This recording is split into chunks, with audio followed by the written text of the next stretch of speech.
Selamat sore, kembali lagi dengan saya Muhammad Reza Ilham Taufani, Equity Research Analyst dari CNBC Indonesia. Sore ini kita akan membahas sebuah emiten yang bergerak di bidang media. Emiten ini memiliki kode saham SCMA atau yang lebih sering dikenal dengan Surya Citra Media. Langsung saja kita saksikan perdagangan saham SCMA pada sore hari ini. Ya, kalau kita lihat SCMA terlihat terkoreksi sebesar 2,4% atau mengalami 4 poin. Hingga perdagangan pada sore hari ini, harga SCMA berada di harga Rp163 per saham. Langsung saja kita saksikan terkait dengan bisnis atau profil perusahaan dari SCMA. Ya, SCMA dimiliki oleh PT Elang Mahkota Teknologi atau yang memiliki ticker code MTK. Emiten ini memiliki saham dari SCMA sebesar 60,97%, kemudian terdapat saham treasury sebesar 14,55% dan masyarakat menggenggam sebesar 24,48%. Sehingga kalau kita perhatikan, bisnis dari SCMA itu terbagi menjadi 3 tipe, yaitu adalah pertama di bidang televisi, ya, diantaranya ada SCTV dan juga Indosiar, kemudian di bidang digital terdapat video.com dan juga kapan lagi. Kemudian di bidang konten terdapat perusahaan Cinemark dan Screenplay. Emiten ini telah berdiri sejak tahun 1999 dan IPO pada tahun 2002. Ya, kalau kita perhatikan berikut adalah diversifikasi dari bisnis perseroan. Baru ini tahun 2019 emiten ini mengakuisisi perusahaan yang dari induknya, diantaranya adalah video.com, kapan lagi dan bisnis dari ketiga akuisisi tersebut diantaranya merupakan bisnis digital dan iklan luar televisi. Jadi, sehingga kalau misalnya bisnis ini memiliki pengaruh terhadap perseroan, kita akan perhatikan secara kinerja finansialnya. Ya, kalau kita perhatikan laba bersih kinerja finansial emiten SCMA ini mengalami pergerakan yang cukup naik turun sejak tahun 2008. Kalau kita lihat 2008 hingga tahun sekitar 2015-2018 itu mengalami titik tertingginya. Namun ada hal yang menarik di tahun 2019 ini. 2019 laba bersih perseroan itu mengalami ada penurunan. Kemudian di tahun 2022 akhir dan 2023 SCMA juga menunjukkan adanya penurunan laba bersih. Kalau kita lihat lebih detail, sebenarnya emiten ini mengalami penurunan laba bersih disebabkan adanya bisnis baru yang diakuisisi pada tahun 2019 diantaranya video.com dan juga kapan lagi dan juga bisnis-bisnis tersebut diakuisisi dari induk usahanya yaitu MTech, sehingga emiten ini harus mengeluarkan beban-beban yang lebih tinggi mengingat video.com dan juga dan juga bisnis lainnya itu membutuhkan untuk investasi atau modal kerja yang cukup besar, sehingga emiten ini memerlukan dana yang laba bersih dari bisnis utamanya yaitu FTA atau televisi yang dari Indosiar dan SCTV, sehingga bisnis tersebut harus dialihkan keuntungannya untuk membiayai bisnis-bisnis seperti video.com dan juga kapan lagi, yang mana perusahaan itu masih memerlukan pendanaan seperti layaknya startup pada umumnya. Yuk kita lanjutkan. Nah, ini kalau kita lihat bisnis digital dan juga iklan di luar ruangan mengalami peningkatan kerugian dari segmen hasil segmen pada emiten SCMA. Kalau kita lihat tahun 2019 mengalami kerugian 254 miliar.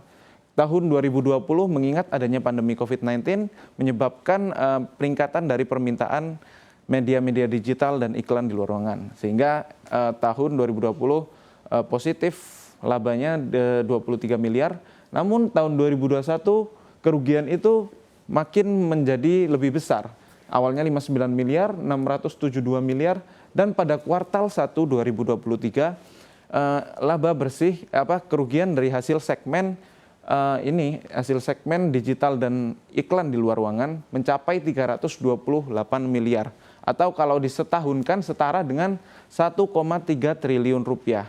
Nah, angka ini menunjukkan bahwa kerugian dari SCMA ini masih mengalami peningkatan khususnya dari hasil segmen pendapatan yang di bagian dari digital dan iklan di luar ruangan. Ya, kita lanjutkan. Nah, berikut juga menunjukkan bahwa arus kas operasi dan juga pembagian dividen dari emiten SCMA. Kalau kita lihat secara arus kas memang menunjukkan adanya tren mengalami penaikan sejak tahun 2008 hingga salah satu tertingginya di tahun 2020. Namun kita harus perhatikan pada tahun 2022, sejak tahun 2008 emiten ini tidak pernah menunjukkan arus kas negatif. Namun pada tahun 2022 emiten ini menunjukkan adanya kerugian atau arus kas negatif dari operasionalnya sebesar 460 miliar. Kemudian 2023 kuartal pertama menunjukkan adanya arus kas positif sebesar 380 miliar. Hal ini menunjukkan bahwa emiten ini memang membutuhkan pengeluaran kas yang lebih besar akibat adanya akuisisi dari perusahaan-perusahaan yang dilakukan pada 2019 lalu. Kemudian kalau kita perhatikan kembali secara dividen, emiten ini sempat mengalami titik pembagian dividen paling tinggi pada tahun 2011 senilai Rp465 per sahamnya. Nah, kalau kita perhatikan pada tahun 2020-2021 emiten ini berhenti membagikan dividen.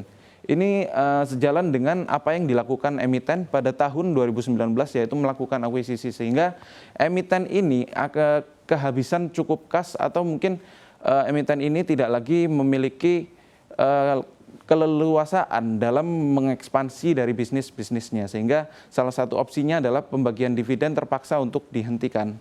Dan tahun 2022 emiten ini baru lagi membagikan dividen, namun nilainya cukup kecil dengan hanya Rp2,5 per sahamnya. Kita lanjutkan.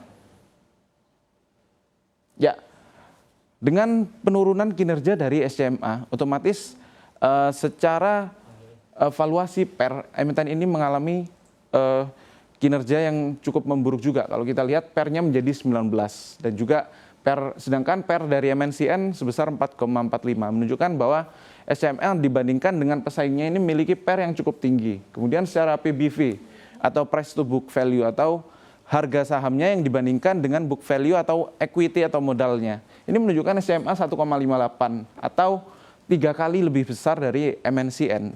Ini nilai yang cukup premium apabila kita bandingkan dengan pesaingnya MNCN. Kemudian kita lihat secara profitability, baik GPM, OPM, dan NPM, SCMA menunjukkan bahwa profitabilitasnya kalah dibandingkan dengan MNCN. Hal tersebut disebabkan oleh kinerja kuartal pertama 2023 emiten ini cukup tidak sebaik dengan kuartal-kuartal sebelumnya. Kemudian secara kesehatan keuangannya juga emiten ini memiliki rasio utang dibandingkan modal yang lebih besar dibandingkan MNCN. Namun secara keseluruhan sebenarnya angka 0,25 ini terhitung cukup baik untuk perseroan karena berada di bawah 0,5. Kemudian secara current ratio berada di 4,1 dan secara quick ratio berada di 3,43. Yang artinya bahwa emiten ini untuk membayar utang jangka pendeknya ini cukup baik sehingga tidak berisiko untuk mengalami kegagalan pembayaran. Lalu apakah emiten SCMA ini layak untuk diinvestasikan? Kita harus memperhatikan beberapa faktor karena kita tahu bahwa laba bersih kuartal 4 2022 emiten SCMA ini mengalami titik terendahnya bahkan dibandingkan hingga sejak tahun 2008. Ini merupakan laba bersih secara kuartalan yang terendah dibandingkan kuarter sebelumnya. Sehingga kalau kita sebagai investor ada kecenderungan bahwa emiten ini juga menunjukkan selama 5 tahun terakhir mengalami penurunan harga sahamnya. Yang tertinggi sempat menyentuh 450 dan tadi kita saksikan berada sekarang di harga 163. Atau kalau kita lihat itu sekitar adanya penurunan 64%. Namun kita masih belum tahu apakah ini sudah merupakan titik terendah dari emiten SCMA, sehingga kita sebagai investor perlu berhati-hati untuk berinvestasi di emiten SCMA. Sekian pemaparan terkait emiten SCMA dari saya kembalikan ke Syafinas.